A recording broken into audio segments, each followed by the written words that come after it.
علماء اکرام کے بیانات سننے کے لیے ترغیبی بات چینل کو سبسکرائب کریں۔ بسم اللہ الرحمن الرحیم، الحمدللہ رب العالمین والعاقبۃ للمتقین والصلاة والسلام علی سید الانبیاء والمرسلین سیدنا و مولانا محمد وعلی آلہ واصحابہ اجمعین۔ اما بعد فقد قال اللہ تبارک وتعالی فی القرآن المجید: اعوذ باللہ من الشیطان الرجیم، بسم اللہ الرحمن الرحیم۔ فلما اسلما وتلہ للجبین ونادیناہ ان یا ابراہیم قد صدقت الرؤیا انا کذلک نجزی المحسنین ان ھذا لہو البلاء المبین وفدیناہ بذبح عظیم۔ وعن زید بن ارقم رضی اللہ تعالی عنہ قال قال اصحاب رسول اللہ صلی اللہ علیہ وسلم: ما هذه الاضاحی یا رسول اللہ؟ قال النبی صلی اللہ علیہ وسلم: سنت ابیکم ابراہیم۔ قالوا فما لنا فیہا یا رسول اللہ؟ قال النبی صلی اللہ علیہ وسلم: بكل شعرة حسنة۔ قالوا ففي الصوف؟ قال النبی صلی اللہ علیہ وسلم: وفي الصوف بكل شعرة حسنة او كما قال علیہ الصلاۃ والسلام۔ میرے محترم بزرگوں اور عزیز ساتھیوں، آج عید الاضحیٰ کا دن ہے اور آج مسلمانوں کی عید کا دن ہے۔ یہ عید اللہ تبارک و تعالیٰ کا دیا ہوا عطیہ ہے۔ نبی اکرم صلی اللہ علیہ وسلم جب مدینہ طیبہ تشریف لے آئے تو وہاں 2 دن وہ خوشیاں منایا کرتے تھے مدینہ طیبہ کے لوگ۔ اللہ کے نبی صلی اللہ علیہ وسلم نے دریافت فرمایا کہ 2 دن کیا ہیں؟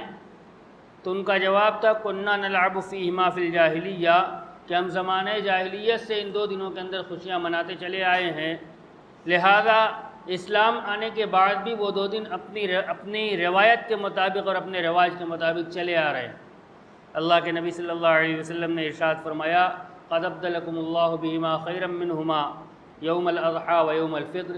اللہ تبارک و تعالیٰ نے تمہارے ان 2 دنوں کو اس سے بہتر 2 دنوں سے تبدیل کر دیا ہے، ایک عید الاضحیٰ کا دن اور ایک عید الفطر کا دن۔ لہذا نبی اکرم صلی اللہ علیہ وسلم نے مسلمانوں کے لیے 2 عید متعین فرمائی ہے، اور اس کو اللہ تبارک و تعالیٰ کی طرف سے متعین کردہ دن آپ نے ارشاد فرمایا ہے۔ یہ 2 عیدیں ہیں، یہی 2 تہوار ہیں جو مسلمانوں کے بحیثیت تہوار کے ہیں۔ ان 2 دنوں کے اندر جو اعمال ہمیں دیے گئے، ان اعمال میں ایک خاص عمل 2 گانے عید ہے۔ جب نعمت کے شکرانے کا نمبر آیا تو اللہ تبارک و تعالیٰ نے ان 2 دنوں کے اندر جو نعمت کے شکرانے کے تھے، عبادت کا ایک عمل بڑھا دیا، اور 2 روزانہ تو 5 وقت کی نماز فرض ہے، لیکن عید الاضحیٰ اور عید الفطر کے دن ان 5 نمازوں کے ساتھ 2 رکعت عید کی واجب قرار دی گئی۔ عید الاضحیٰ کے ساتھ بہت سارے مسائل متعلق ہیں۔ سب سے پہلا مسئلہ جو ہے وہ یہ ہے کہ جب ذی الحجہ کا چاند نظر آ جائے تو اس کے بعد ناخن اور بال نہ تراشے جائیں۔ نبی اکرم صلی اللہ علیہ وسلم نے ارشاد فرمایا: من اراد ان یضحی فلا یأخذن من اذا دخل العشر ومن اراد ان یضحی فلا یأخذن من شعره وبشره شیئا۔ جو شخص قربانی کا ارادہ رکھے تو عشر ذی الحجہ کے داخل ہو جانے کے بعد وہ اپنے بال اور ناخن نہ تراشے۔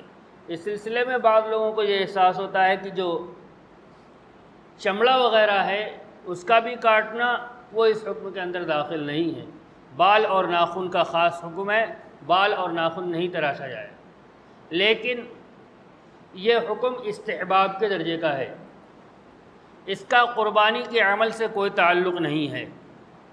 کوئی قربانی کرنے والا ہو اس کے لیے بھی یہ عمل مستحب ہے، جو قربانی نہیں کر رہا اس کے لیے بھی عمل مستحب ہے۔ جو قربانی کر رہا ہے اگر ان 10 دنوں کے اندر بال اور ناخن تراش لیتا ہے تو اس سے اس کے قربانی کے عمل پر کوئی اثر نہیں پڑتا۔ ایک بات ذہن میں رکھنی چاہیے کہ ان 10 دنوں کے اندر بال اور ناخن نہ تراشنا یہ مستحب عمل ہے۔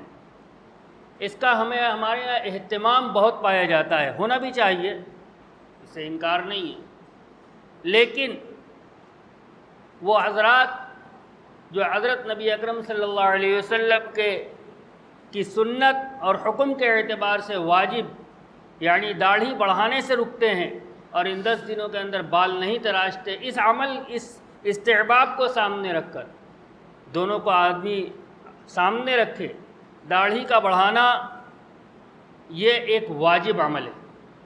اللہ کے نبی صلی اللہ علیہ وسلم نے ارشاد فرمایا قص الشوارب وعف اللحا، کہ مونچھ تراشو اور داڑھی بڑھاؤ۔ مجوسی نبی اکرم صلی اللہ علیہ وسلم کے پاس آئے، 2 تھے، اور انہوں نے اپنی داڑھی تراش رکھی تھی۔ ایسا نہیں اس زمانے میں یہ ہو نہیں سکتا تھا، بال تراشے جاتے تھے۔ نبی اکرم صلی اللہ علیہ وسلم نے ارشاد فرمایا من امرکما بہذا، یہ داڑھی تراشنے کا حکم تمہیں کس نے دیا ہے؟ تو انہوں نے کہا امرنا ربنا بہذا، ہمارے رب یعنی ہمارے بادشاہ نے ہمیں اس کا حکم دیا کہ ہم داڑھی تراشیں۔ آپ صلی اللہ علیہ وسلم نے ارشاد فرمایا ولیکن امرنی ربی ان نقص الشوارب ونوفر اللحا او کما قال علیہ الصلاۃ والسلام، آپ نے فرمایا لیکن ہمارے رب نے ہمیں یہ حکم دیا ہے کہ ہم اپنی مونچھ تراشیں اور داڑھی بڑھائیں۔ چنانچہ علماء کا متفقہ فیصلہ یہ ہے کہ داڑھی کا بڑھانا یہ واجب ہے۔ اب کوئی شخص، لہذا جب یہ عمل واجب ہے تو اس کا خلاف مکروہ تحریمی ہے۔ کوئی شخص مستحب پر عمل کرتا ہے اور ساتھ میں اس کی نیت یہ ہوتی ہے کہ استحباب کا عمل مکمل ہونے کے بعد مکروہ تحریمی کا ارتکاب کروں گا، تو آدمی خود سے فیصلہ کر لے اس کو اپنے عمل کا کتنا ثواب ملے گا۔ میں یہ نہیں کہہ رہا ہوں 10 دن نہ چھوڑے، یقیناً چھوڑے لیکن مکمل چھوڑے، 10 دن نہ چھوڑے، 10 دن کا بھی ثواب حاصل کرے اور آگے بھی نیت رکھے کہ اب یہ عمل ہمیں آگے جاری رہے گا اور جب تک داڑھی ایک مشت نہیں ہو جائے گی تب تک اس کے اندر قینچی نہیں لگے گی، اس نیت کے ساتھ چھوڑے۔ دوسرا مسئلہ اس سے متعلق یہ ہے کہ یہ مستحب عمل ہے اور زائد بال کا کاٹنا، زیر ناف ہے، بغل کے بال ہیں، اس کا چھوڑنا 40 دن سے زیادہ مکروہ تحریمی ہے۔ لہذا اگر کوئی شخص غفلت کی وجہ سے اپنے زائد بال نہ تراش سکا اور وہ 40 دن ان 10 دنوں کے درمیان میں پورے ہو رہے ہیں تو اس کو اس واجب پر پہلے عمل کرنا ہے، اس مستحب کو چھوڑ دینا ہے، اس مستحب کو چھوڑ کر واجب پر عمل کرنا ہے اور زائد بال کا تراشنا ضروری ہے اس کے لیے۔ اور میں نے عرض کر دیا کہ اس کا قربانی کے عمل سے کوئی تعلق نہیں ہے۔ قربانی کوئی استحباب پر عمل کرے گا تب بھی اس کی قربانی مکمل رہے گی، اور استحباب پر عمل نہیں کرے گا تب بھی اس کی قربانی مکمل رہے گی، اس میں کوئی کمی نہیں ہوگی۔ یہ ایک عمل تو ان 10 دنوں سے متعلق تھا۔ دوسرا پھر عید الاضحیٰ کا دن آ جانے کے بعد قربانی کا عمل ہے۔ قربانی حضرت ابراہیم علیہ السلام کی سنت ہے اور امت مسلمہ میں صاحب نصاب کے اوپر واجب ہے۔ صاحب نصاب کون ہیں؟ صاحب نصاب وہ شخص ہے جس شخص کے پاس اپنی ضروریات زندگی سے زائد 612.5 گرام چاندی کی قیمت کا سامان، روپیہ پیسہ، سونا چاندی یا زمین جائیداد کی صورت میں کوئی بھی ضرورت سے زائد چیز موجود ہے تو ایسے شخص کے اوپر قربانی واجب ہے۔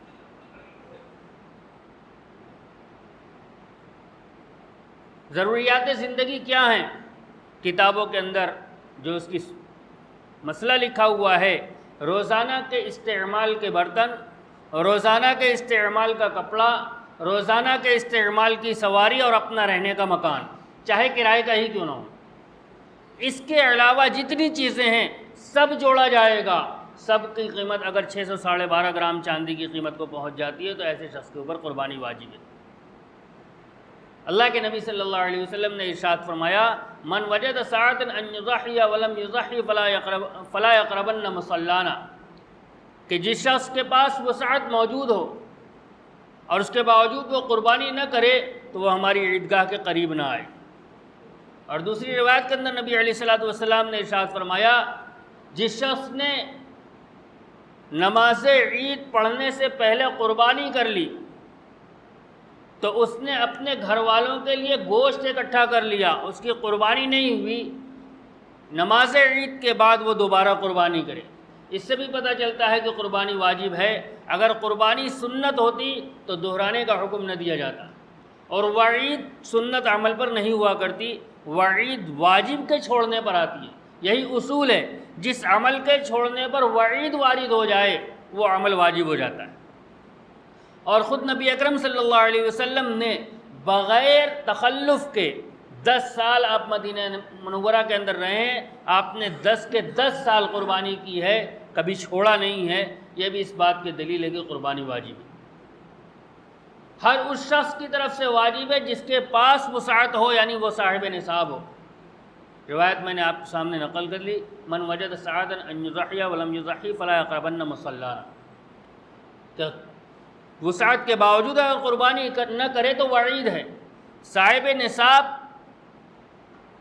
بہت ایسی صورتیں ہیں کہ آدمی صاحب نصاب ہوتا ہے لیکن اس کے اپنے پاس وسعت نہیں ہوتی، زیور کی وجہ سے صاحب نصاب ہے۔ ایک مسئلہ عام طور پر لوگوں کو کے اندر کنفیوژن ہے اس سلسلے میں کہ قربانی کس کی جانب سے کی جائے، گھر کے اندر قربانی کس کی جانب سے کی جائے۔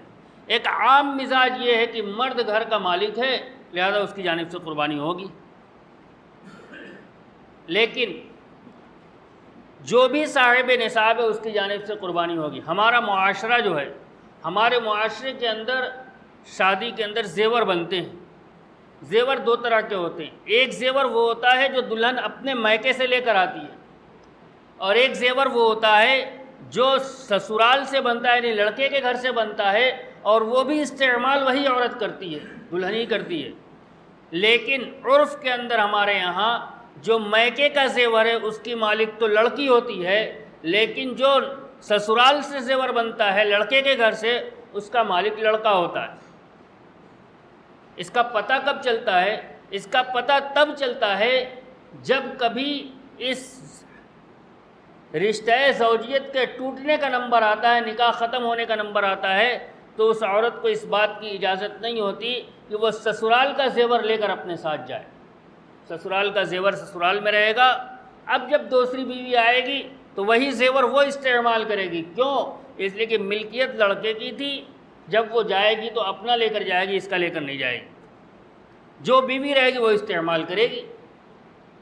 لہذا ایسی صورت کے اندر لڑکی بھی صاحب نصاب بنتی ہے اور لڑکا بھی صاحب نصاب بنتا ہے، لہذا دونوں کی جانب سے قربانی ہوگی۔ عام طور پر لوگ یہ سمجھتے ہیں کہ زیور تو عورت کے پاس ہے، دلہن کے پاس زیور ہے لہذا اس کی قربانی ہوگی، زیور میرے پاس تو ہے نہیں۔ شریعت مسئلہ جو متعین کرتی ہے وہ ملکیت پر متعین کرتی ہے، جس کی ملکیت ہوگی اس کی جانب سے قربانی واجب ہوگی، لہذا لڑکے کی بھی قربانی ہوگی اور لڑکی کی بھی قربانی ہوگی، دونوں واجب ہے۔ وجوب بہت مختصر سی مالیت ہے، اگر 70,000 میں چاندی ہے تو اس کے حساب سے 43-44 ہزار روپے کے آس پاس بنتا ہے۔ میں سمجھتا ہوں بہت کم درجے میں بھی کسی کے یہاں زیور بنتا ہوگا تو 10 گرام نہیں بنتا ہوگا، 10 گرام کی قیمت بھی 50,000 کے اوپر جاتی ہے۔ اور اس کے ساتھ ہر آدمی کے پاس کچھ نہ کچھ روپیہ ہوتا ہے اپنا، وہ روپیہ ملے گا اور یہ سب مل کر چاندی میں منتقل ہوگا اور ہر ایک کے اوپر قربانی واجب ہو جائے گی۔ لہذا جو صاحب نصاب ہے اس کی جانب سے قربانی واجب ہے۔ اگر کوئی صاحب نصاب قربانی نہ کر سکا اپنی غفلت کی وجہ سے، مسئلہ معلوم نہ ہونے کی وجہ سے، کسی وجہ سے بھی، تو پھر اس کا حکم یہ ہے کہ اور ایام قربانی گزر گئے، 12 ذی الحجہ کی عصر کا سورج غروب ہو گیا، تو اب اس کے ذمے ایک بکرے کی قیمت کا صدقہ کرنا واجب ہے۔ اب حصہ نہیں چلے گا کہ 7واں حصہ صدقہ کرتے ہیں، بڑے جانور میں 7واں حصہ لیتے قربانی ادا ہو جاتی ہے، اب نہیں چلے گا، اب ایک بکرے کی قیمت صدقہ کرنا واجب ہوگا۔ جس نے قربانی نہیں کیا اور اس کے ذمہ واجب تھی۔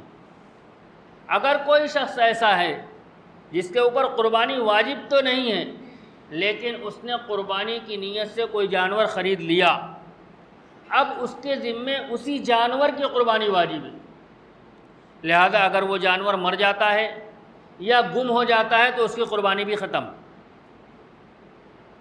اور وہ جانور اگر قربانی کے ایام کے گزر جانے کے بعد مل جاتا ہے تو اب اس جانور کا صدقہ کرنا واجب اس شخص کے لیے جس کے اوپر قربانی واجب نہیں ہے، حتیٰ کہ اگر جانور نے بچہ جن دیا، جس جانور کو خریدا تھا قربانی کے لیے، تو وہ بچہ بھی قربان کیا جائے گا، مکمل قربان ہوگا، اس کے کسی حصے کو اپنے پاس رکھنے کی اجازت نہیں ہے، وہ جانور مکمل واجب۔ لیکن یہی صورت اگر کسی ایسے شخص کے ساتھ پیش آ جائے جس کے اوپر قربانی واجب ہے تو وہ اپنا جانور تبدیل بھی کر سکتا ہے، اگر جانور بچہ جنتے تو اس بچے کی قربانی بھی واجب نہیں ہے اس کے ذمے، اور اگر اس کا جانور گم ہو جاتا ہے تو اس کے اوپر یہ واجب ہے کہ دوسرا جانور خریدے اور اپنی قربانی ادا کرے، بعد میں مل جائے گا تو اس کو اس دوسرے جانور کو صدقہ کرنا ضروری نہیں ہے۔ یہ تو قربانی کے وجوب سے متعلق تھی۔ قربانی کے یہ بات ہر صاحب نصاب کی جانب سے قربانی کی جائے گی، یہ نہیں کہ پورے گھر کی جانب سے ایک قربانی کر دی جائے، یہ ایک شبہ ہوتا ہے۔ حضرت ابو ایوب انصاری رضی اللہ تعالیٰ عنہ کی روایت ہے، فرماتے ہیں کہ ہم یہ دیکھتے تھے، یعنی نبی علیہ الصلوۃ والسلام کے زمانے میں، کہ ہر آدمی اپنے گھر کی جانب سے ایک قربانی کیا کرتا تھا، لیکن اب لوگ اس کے اندر دکھاوا کرنے لگے، ہر آدمی ایک گھر والے اپنی جانب سے کئی قربانیاں کر رہے ہیں۔ اس سے پتہ چلتا ہے کہ ایک گھر کی جانب سے ایک قربانی ہوگی۔ جب ہم معاشرے کی طرف نظر کریں تو ہمیں ملے گا کہ اس زمانے کے اندر ایک گھر کی جانب سے ایک قربانی ہی واجب ہوا کرتی تھی۔ فراوانی کا عالم تو تھا نہیں کہ پیسے بہت زیادہ تھے، ہم صحابہ رضی اللہ تعالیٰ عنہ کی فقیری کے اور ان کے غربت کے قصے بار بار سنتے ہیں۔ دوسرے، نبی علیہ الصلوۃ والسلام کے فرمان کے مطابق ان کا معمول یہ تھا کہ جب بچوں کی شادیاں کر دیتے تھے تو ان کو الگ کر دیا کرتے تھے، لہذا ہر گھر جو ہوتا تھا وہ میاں بیوی اور بچے ہوا کرتے تھے، اس کے علاوہ کچھ نہیں ہوا کرتا تھا۔ ہمارے یہاں کی طرح مشترک خاندان اور جوائنٹ فیملی نہیں ہوا کرتی تھی کہ ایک گھر کے اندر بہت سارے لوگ ہیں، اور وہاں سونے زیور کا کوئی ایسا معمول نہیں تھا کہ وہ دلہن کو زیور ملا ہو اور وہ اتنے زیور کی مالک ہو کہ وہ صاحب نصاب ہو جائے۔ وہاں تو صدقہ خیرات کا معمول یہ تھا کہ ایک بڑی بڑی رقم ایک بیٹھک کے اندر صدقہ کر دیا کرتے تھے، اور اس بات کا احساس بھی نہیں ہوتا تھا۔ واقعہ ہم نے بار بار سنا ہے حضرت عائشہ رضی اللہ تعالیٰ عنہ کا کہ بڑی رقم آئی تھی امیر معاویہ رضی اللہ تعالیٰ عنہ کی طرف سے ہدیے کے اندر، بیٹھی اور سب صدقہ کر دیا۔ شام میں باندی کہہ رہی ہے کہ اگر آج گوشت منگا لیتی تو ہم روزہ گوشت سے افطار کر لیتے۔ تو حضرت عائشہ رضی اللہ تعالیٰ عنہ نے فرمایا اس وقت تو یاد کرایا نہیں، اب تو کچھ بچا نہیں ہے، اب کہاں سے گوشت آئے گا؟ تو ان کے یہاں پیسہ آتا بھی تھا تو وہ موجود نہیں رہتا تھا، لہذا جو ایک قربانی ہوتی تھی اس سے زیادہ کی ضرورت ہی نہیں تھی۔ وہاں جو لوگ ایک سے زائد کرتے تھے وہ وجوب کے علاوہ ایسے ہی کر دیا کرتے تھے۔ حضرت ابو ایوب انصاری رضی اللہ تعالیٰ نے اس پر نکیر فرما رہے ہیں، یہ نہیں کہہ رہے ہیں کہ اگر واجب ایک سے زیادہ ہو تو وہ بھی مت کرو۔ واجب جب ہوگی تو قربانی کی جائے گی، چاہے وہ افراد ایک خاندان کے ہوں یا مختلف خاندان کے۔ ایک عمل کی طرف توجہ دلانا ہے، قربانی کا جانور جب ذبح کیا جاتا ہے، بڑے جانور کے اندر خاص طور سے، چھوٹے جانور کے اندر بھی کبھی کبھی ہو جاتا ہے کہ جس شخص کے ہاتھ میں چھری ہے وہ قاعدے سے ذبح نہیں کر پاتا، تو جو ذبح کرنے والے ہوتے ہیں، چکوا ہو چاہے قصائی ہو، وہ فوراً چھری اپنے ہاتھ میں لیتے ہیں اور وہ جلدی سے کاٹ دیتے ہیں۔ قربانی کے اندر جتنے افراد کا ہاتھ چھری پر پڑے گا ہر ایک کا بسم اللہ اللہ اکبر پڑھنا ضروری ہے۔ اگر کسی ایک نے بھی بسم اللہ چھوڑ دیا تو وہ جانور مردار ہے، قربانی بھی ادا نہیں ہوگی، گوشت بھی نہیں کھایا جائے گا، لہذا اس بات کا اہتمام کیا جائے۔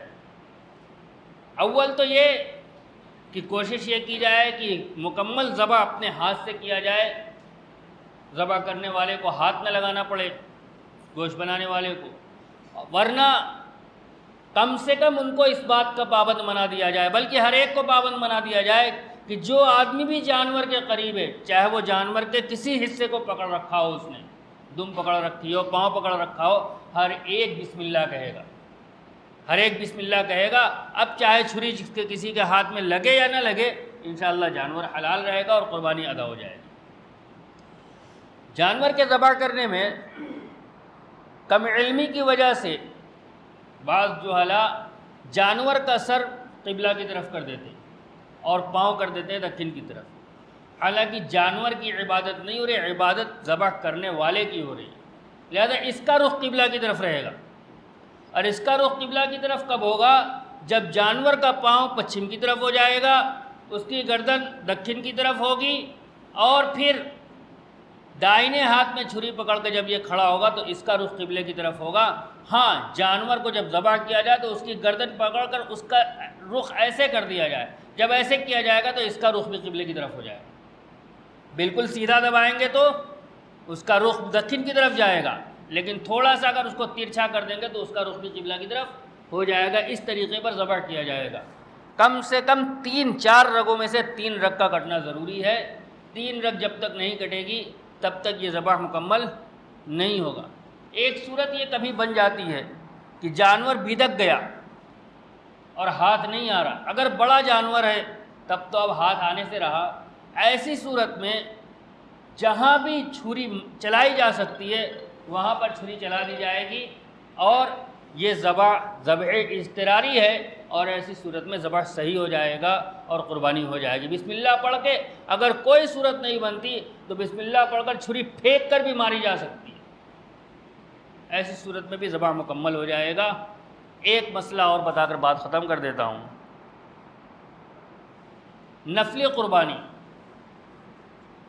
نبی اکرم صلی اللہ علیہ وسلم نے اپنی جانب سے بھی قربانی کی اور اپنی امت کی جانب سے بھی آپ نے قربانی کی، اور حضرت علی رضی اللہ تعالیٰ عنہ سے مروی ہے کہ انہوں نے 2 جانور قربان کیے، تو ان کے ایک شاگرد نے پوچھا کہ آپ 2 جانور کیوں قربان کر رہے ہیں؟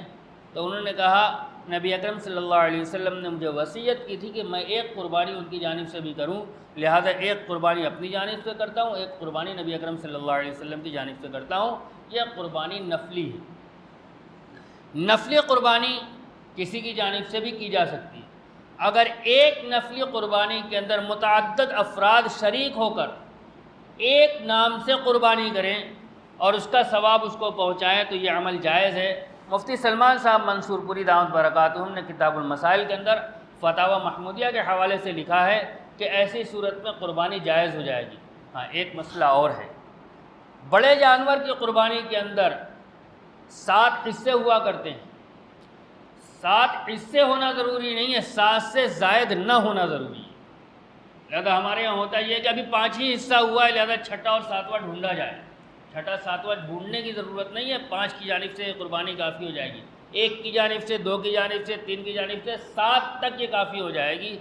لہذا اگر 5 ہی حصہ ملتا ہے تو 5 قربانی کر دی جائے گی، 5 آدمی کی طرف سے وہ کافی ہو جائے گی۔ لیکن اس قربانی کے اندر اگر کوئی ایک شخص بھی ایسا شامل ہو گیا جس نے اس سے عبادت کی نیت نہیں کی ہے، گوشت کی نیت کی ہے، مثال کے طور پر حصہ نہیں مل رہا تھا تو ایک شخص کا میری قربانی تو سب ہو گئی، ایک حصہ میں لے لوں گا، کچھ گوشت گھر آ جائے گا، سب کی قربانی ختم، کسی کی قربانی نہیں ہوگی۔